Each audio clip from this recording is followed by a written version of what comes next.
Okay, as promised, I watched The Batman for a second time.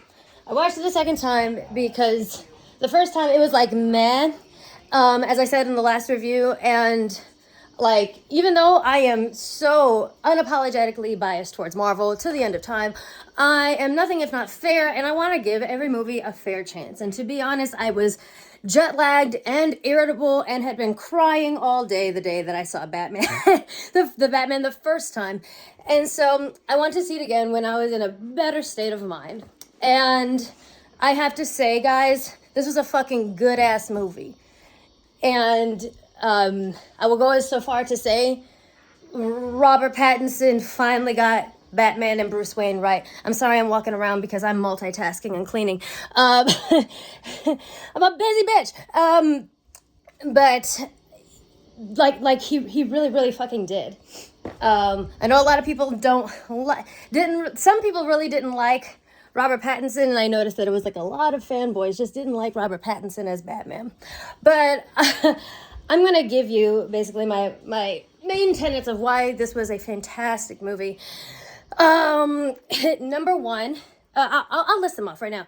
Number one, it addresses my problem of Bruce Wayne being unrelatable.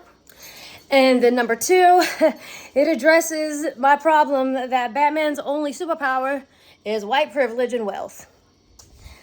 Point number one. Some people did not like Robert Pattinson's performance because, and I think it's because it veers away from the traditional like playboy billionaire image that we've seen of Bruce in the past, which was always very weird, because I just always felt like he was just a shell of a person and just not relatable at all. Now, a lot of fanboys have said, well, no, that's because, Bruce Wayne is the mask and he's really Batman. I feel like that is a lazy cop-out to avoid meaningful character development.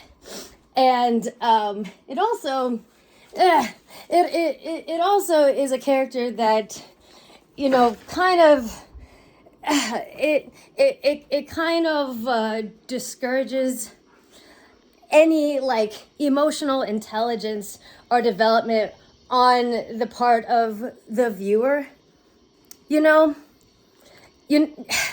they're like, Bruce Wayne is the mask and Batman is the real person. I'm like, no, nobody is that simple. I don't care who the fuck you are. No person is that simple. And me, I need to be able to relate to you, to give a fuck about you, okay? And that goes for literally everyone in life ever. If I can't empathize with you, I cannot really fucking care about you. And Bruce Wayne has always just been shown as this very clean-cut, white billionaire. Which some of you might be saying, some of you might be saying, well, Nikki, you love Tony Stark. What's the difference between him and Tony Stark? The difference is that I know who Tony Stark is. I know his personality. I know his past. I know Bruce Wayne's past too. But it was never extrapolated upon. Like, how did this impact you?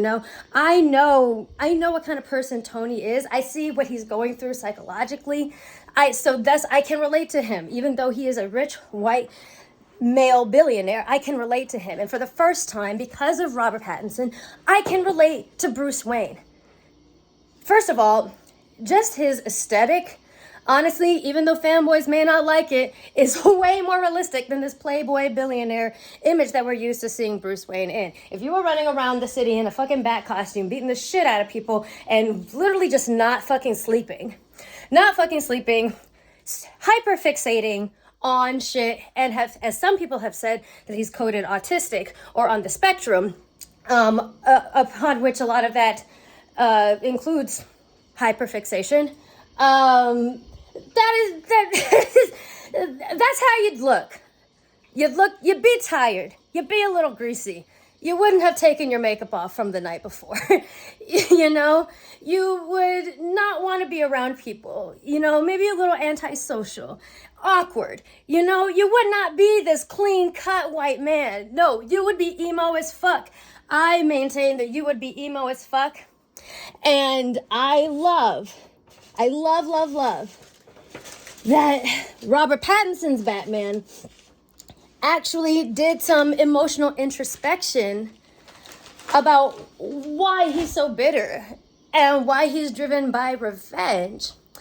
And that basically, like, he's still just this 10-year-old kid that's really, really scared and is trying to get over fear. You know, they touch it in a little bit in past Batman movies, the Christian Bale one, a little bit like, I'm afraid of bats, so I became a bat. Like, a little bit, okay, but like, you know?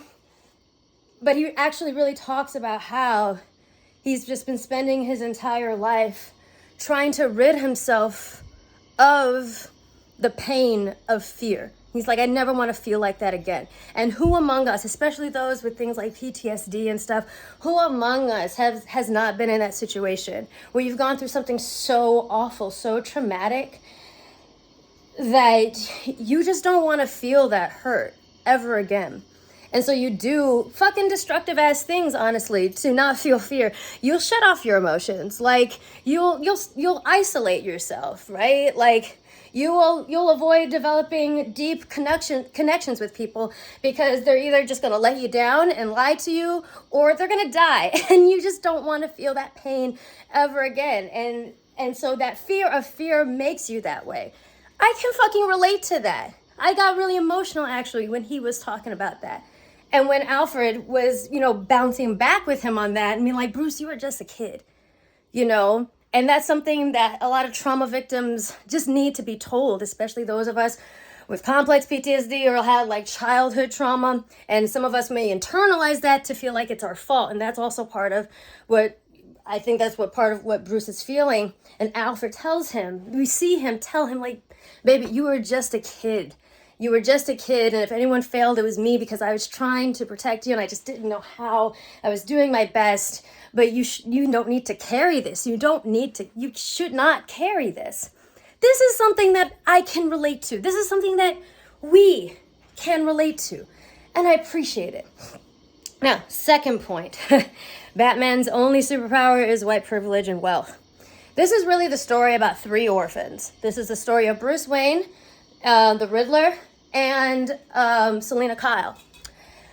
They're three orphans motivated by revenge, and how whiteness, proximity to whiteness, and resources impacts their ability to exact revenge. And honestly, their ability to exact revenge and just how much damage they can do based on their whiteness, proximity to whiteness, and the resources available to them. You know, Selina Kyle is a black woman. She's a black woman in the service industry. She does not have a lot.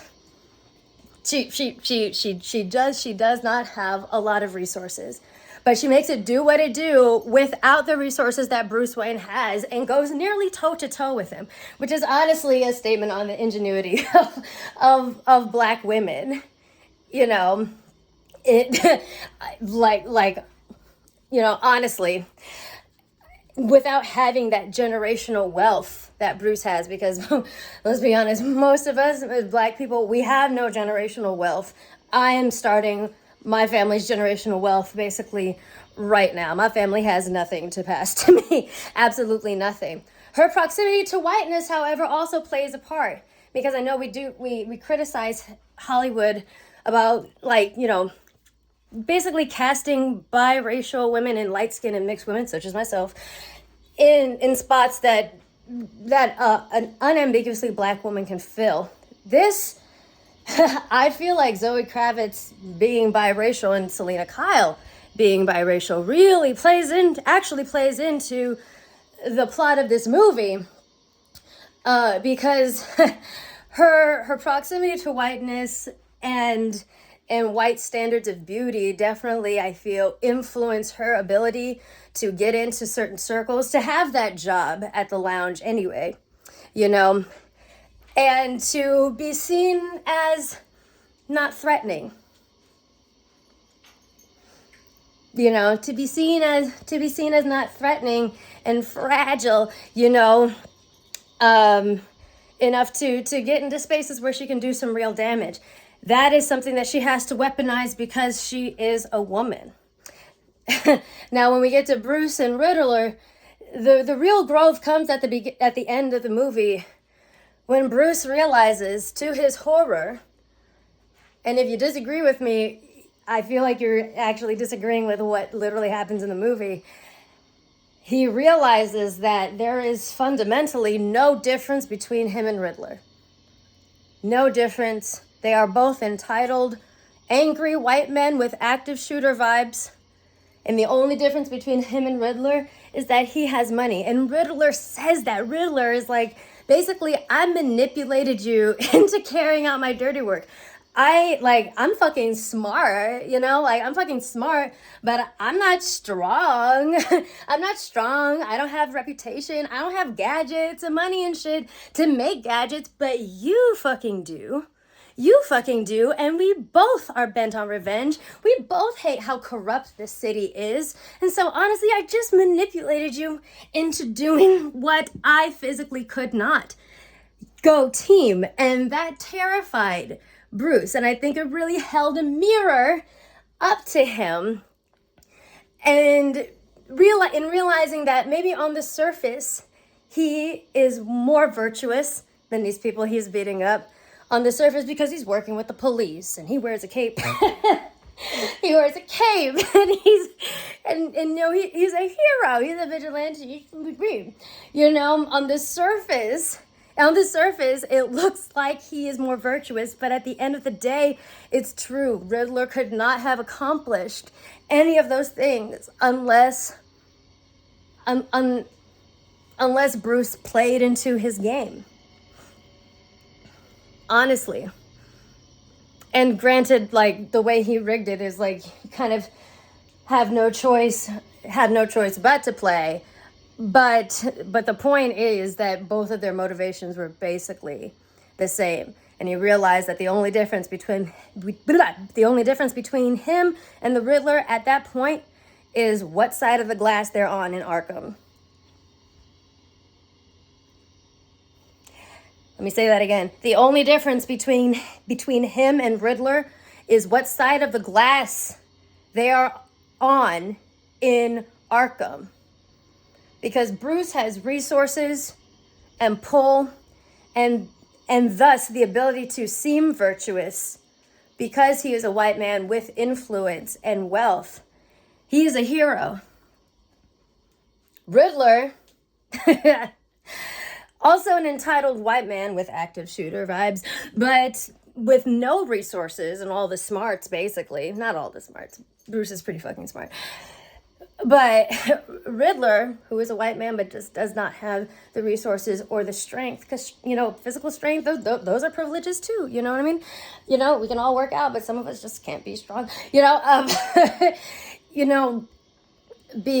because of what he has to do to get his point across. He's the villain, and he's completely okay. With that, which unfortunately seems to be the vibe of most white men that become active shooters. Because that's basically what Riddler is. They don't care. Like they don't care if they're seen as the villain. They do not care. They just want to get whatever the fucking job is done, and very often it's fueled by revenge or the fact that they weren't treated fairly by the world or they were bullied or whatever, you know what I mean? But how is that any different from Bruce's motivation? And that's what scares him. And during the final fight, I remember he asked one of Riddler's little lackeys, he's like, "Who are you?" And the lackey is like, "I am vengeance," which is what Batman says all the time. And I think that really seals the deal on realizing that are we the same? Is there fundamentally any difference between me and this guy? And that leads to Bruce actually saying, if I'm going to be the Batman, I have to do it for a better reason than revenge, because it's destroying me. He said, I've had an impact on this city, but not the impact that I wanted to have. And if I'm going to be the Batman, I have to be more. I have to be more than just this scary ass figure that strikes fear into the hearts of people. I have to be more. I have to be a symbol of hope. You know what I mean? And And that's shown as he's doing this monologue at the end of him, instead of instead of like beating the shit out of people, taking a role as search and rescue basically, and helping get people out of the stadium, and helping out with first aid and first responders and stuff like that. Realizing that he needs, like, heroes provide comfort for people. You know, true heroes make people feel safe. They don't they don't just focus on striking fear into other people, because that's about power. Like, that's about having a power, kind of a thirst for power a little bit. Like, I want you to be scared of me, and that makes me feel strong. You know, albeit he said it is for Gotham, but there's a lot of underlying reasons why we do the things we do. And so for those reasons, I like it. I like it a lot. I laughed a lot. There are a lot of points in the movie where I laughed a lot. I'm like, this shit's hilarious. It's my favorite movie. It's now my favorite Batman movie because of all these reasons. I highly encourage you go see it. It is long. And the first time I saw it, I did take 2 micro naps, but I really do think that it was mostly because of jet lag and stuff. The movie itself was honestly a really great murder mystery. I also want to tack on Selina Kyle, more about Selina Kyle.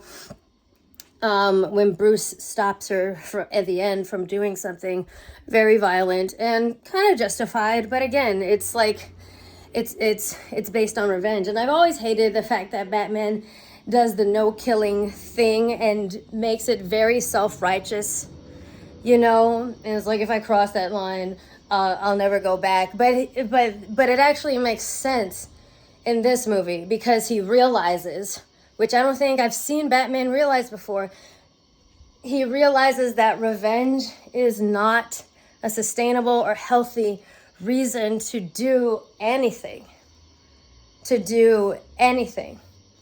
And so when he stops Selina from doing that, and she is like crying and she is like ready to do this dude in, he's like, you've paid enough. Because she's like, I have to make him pay. And he's like, you've paid enough.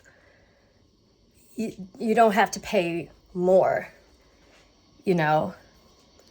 And I really do think, because, you know, she addresses white privilege and that the fact that all that anyone cares about in Gotham are these rich white men, and, you know, kind of infers that, like, she never, like, nobody cares about her, you know, and the way that her mom was brutally murdered, you know.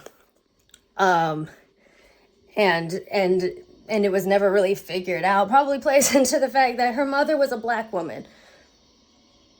And nobody cares about the brutalization of black women. And she's had to live with that for all of her life. And upon Bruce realizing that he has been riding on his white privilege and wealth all this time, being so destructive, and realizing how much he's taken granted, I think that there's a little bit more behind when he steps in for Selina, because he's able to help her. He's able to accomplish. He's able to accomplish more than she would have been able to do with her resources, because with the resources that she had, the only thing that she could do is kill this man. Because she can't bring him into the police. She's a black woman. No one cares. No one fucking cares. But he's fucking Bruce Wayne. You know? Not that anyone knows, but he's a white man with pull that people actually respect. He's able to get this man actually arrested, you know? And presumably, you know, tried in a court of law. But with Selina's resources as a black woman, the only way that she can, you know, bring judgment, as, you know, the only way that she can bring judgment is to kill this motherfucker. And so Bruce actually makes his white privilege useful when he steps in and basically like, you suffered enough. You don't like, you shouldn't have to pay more. Maybe it sounds a little white saviory, but I still think it makes a really good point. Anyway, this has been a very long review because I want to be as fair as possible to this movie.